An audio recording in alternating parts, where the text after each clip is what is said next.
El Ministerio Internacional Nueva Vida en Cristo presenta Momentos de Reflexión, un mensaje para su vida diaria, con el pastor Misael Ocampo Rivera.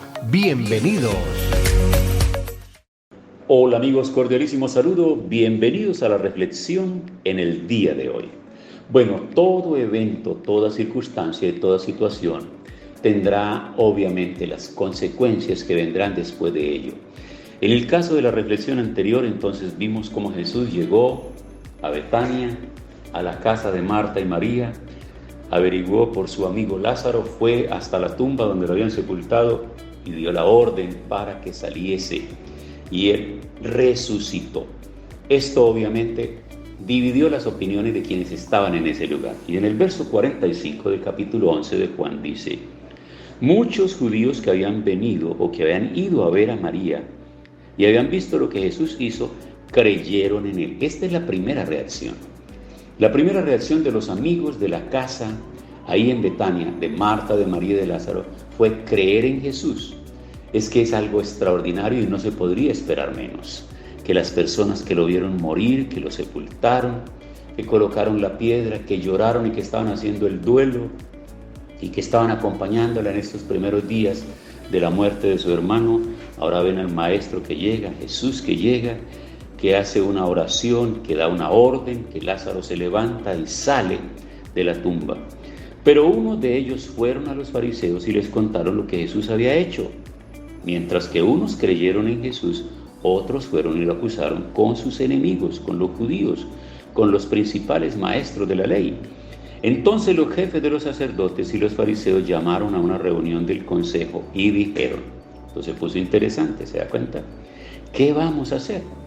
Este hombre está haciendo muchas señales milagrosas. Si dejamos que siga con esto, todo el mundo va a creer en él. Entonces vendrán los romanos y destruirán nuestro templo y nuestra nación. Consecuencias. Están elaborando las consecuencias que van a sufrir si siguen dejando a Jesús hacer milagros en diferentes lugares. Por lo tanto, están completamente empeñados en hacer desaparecer a Jesús para que desaparezcan sus señales, sus milagros, para que ya toda esta gente que está creyendo en Jesús se disperse y continúe normal, siendo judíos normales, personas que siguen practicando su fe, que siguen creyendo en la ley, pero que ya no están esperando cosas extraordinarias. ¿Qué vamos a hacer? Este hombre está haciendo muchas señales milagrosas. Si dejamos que siga con esto, todo el mundo va a creer en él. Entonces vendrán los romanos y destruirán nuestro templo y nuestra nación. Mira lo que más les interesaba a ellos, no eran las personas. ¿Por qué será que lo que más le interesa a las personas son las cosas? Y lo que más le interesa a Dios son las personas. Pero mire el orden. Lo que más le interesa a Dios son las personas. Lo que más le interesaba a Jesús eran las personas. Y lo demostró resucitando a su amigo Lázaro y sanando a tantas personas por diferentes lugares. Pero ellos siempre estuvieron preocupados por las cosas. Ahora estaban temiendo por la suerte que podría correr el templo y la nación como tal. Pero de uno de ellos, llamado Caifás, que era el sumo sacerdote, ese año dijo: ustedes no saben nada. Es mucho mejor para ustedes que muera solamente un hombre por el pueblo y no que sea destruida toda la nación. Caifás no dijo esto por su cuenta, sino que como era el sumo sacerdote ese año, sus palabras fueron una profecía de que Jesús iba a morir por el pueblo, pero no solamente por la nación judía. Dios tiene muchos hijos dispersos por el mundo y Jesús iba a morir para reunirlos en un grupo. Entonces desde ese día buscaban a Jesús para matarlo. El sumo sacerdote está abriendo la boca para declarar una palabra, pero una palabra profética que es puesta en la boca del sumo sacerdote, que en medio de su celo religioso está advirtiendo una máxima tremenda, que eso ha venido haciendo carrera, y en medio de todas las circunstancias en el mundo siempre se dice que es mejor que muera un hombre por el pueblo y no que todo el pueblo muera por un hombre. Y eso surge de esta palabra que da el sumo sacerdote. Es decir, lo mejor de todo esto es que a este hombre llamado Jesús, que se hace pasar por Jesús, por Maestro, por Señor y por Hijo de Dios, es mejor ponerle punto final a su existencia, porque de esa manera nosotros quitaremos el problema que tenemos aquí en Israel, que tenemos aquí en este territorio, con alguien que se ha levantado y que está llevando al traste toda nuestra fe, nuestra declaración, nuestro conjunto normativo y todo lo que nosotros tenemos en este imperio religioso. Así que si logramos destruirlo, logramos que él muera, entonces todo va a volver a la normalidad. Él lo estaba diciendo con celo religioso, pero en el fondo se está cumpliendo o se va a cumplir una declaración y una sentencia para la cual Jesús vino al mundo. Recordemos que cuando nosotros hacemos las lecturas o las interpretaciones acerca de la muerte de Jesús, hay unas tres interpretaciones. La primera interpretación tiene que ver con esto que está diciendo Caifás, que tiene que ver exactamente, que tiene que morir porque él no puede seguir llevando la contraria a lo que hasta ese momento ha sido la ley, la norma, lo que ha estado siendo establecido por los judíos, lo que ellos han mantenido por siglos. Y Jesús ahora con sus enseñanzas, sanando gente en día de reposo, resucitando muertos y tantas cosas que eso no se veía hasta ese momento, hasta antes de llegar Jesús y su ministerio, ellos no lo veían. Entonces sienten amenazado completamente el dominio imperial de la religión, que ellos como Sanedrín están dirigiendo y están gobernando. Esa es la primera interpretación, o sea, la muerte de Jesús va a ser consecuencia de una retaliación religiosa.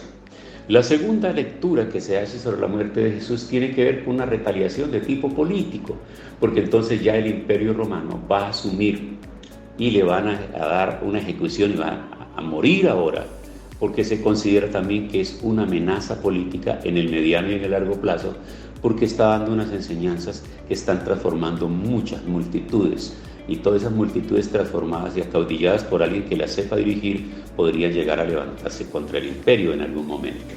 Pero la tercera interpretación que se tiene sobre la muerte de Jesús es exactamente esta: porque no envió Dios al Padre y a su Hijo para condenar al mundo, sino para que el mundo sea salvo por él. Pero la gente no va a morir, no va a ser salva solamente por creer en los milagros de Jesús. La gente va a ser salva por creer en la muerte de Cristo en la cruz del Calvario y entender que esa sangre derramada ya en la cruz del Calvario hasta su última gota es la sangre de la redención, de la limpieza. Y cuando la persona acepta esa obra de Cristo en la cruz del Calvario, entonces todos sus pecados son borrados, son perdonados, y la persona queda ahora en una condición completamente diferente delante de Dios el Padre. Y cuando el Padre nos mira a nosotros, ve la sangre de su Hijo que nos ha cubierto, que nos ha lavado, que nos ha limpiado, y entonces nos ve completamente santos, limpios, puros, justificados. Ya hemos ingresado al reino de Dios y ahora le pertenecemos como sus hijos, porque a lo suyo vino y los suyos no le recibieron, mas le dio potestad de ser hechos hijos de Dios a todos aquellos que en el mundo entero hemos aceptado la obra redentora de Cristo Jesús.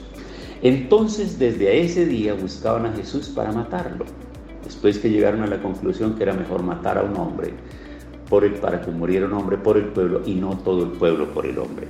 Lo buscaron y ya él no salía en público entre los judíos. Se fue a un lugar cercano del desierto, a un pueblo llamado Efraín, donde se quedó con sus seguidores, o sea, con sus discípulos. Y la fiesta de la Pascua estaba cerca y muchos fueron a Jerusalén para purificarse antes de la fiesta. Y buscaban a Jesús cuando estaban en el área del templo y empezaron a preguntarse entre ellos: ¿qué piensan? ¿Vendrá esta fiesta o no? Y los jefes de los sacerdotes y los fariseos habían dado órdenes de que si alguien sabía dónde estaba Jesús, debía informar de ello para arrestarlo. Entonces, ¿por qué un bien para una familia? ¿Por qué un bien que trae restauración, que trae fe, que trae conversión, que trae cambio de mentalidad de la gente, se convierte en un mal para los líderes religiosos? Porque se sienten amenazados. Amigos, ¿cuántas veces las personas se sienten amenazados en su conjunto dogmático, doctrinario, en sus tradiciones religiosas, cuando son confrontados con Jesús, con la palabra de Dios? Yo creo que nosotros tenemos que tener nuestras ventanas abiertas, nuestro entendimiento abierto y prestarle atención, dejar a un lado el celo religioso, el fanatismo religioso, los ritos, los cultos y todo esto, y en serio reflexionar quién es Jesús para ti, quién es Jesús para mí, quién es Jesús para tu familia, qué ha hecho Él por nosotros y qué podría hacer a partir de hoy por cada uno de nosotros. Tiempo para orar. Señor, muchas gracias por esta palabra que nos confronta en este día, que nos llama a mirar y a reflexionar sobre todo lo que creemos, lo que declaramos, frente a la realidad de lo que tú eres y quieres hacer con cada uno de nosotros. Yo te ruego que por el poder del Espíritu Santo sea iluminado el entendimiento de cada persona y pueda comprender la obra de Cristo en la cruz a su favor. En el nombre de Jesús. Amén. Hemos disfrutado de un gran momento de reflexión con el pastor Misael Ocampo Rivera. Un mensaje lleno de amor, esperanza y felicidad para tu vida. Los invitamos a compartir este mensaje con sus amistades y en sus redes sociales. Búsquenos en YouTube y Facebook como Ministerio Internacional Nueva Vida en Cristo y en Instagram como @MinInternacional Nueva Vida. Momentos de reflexión.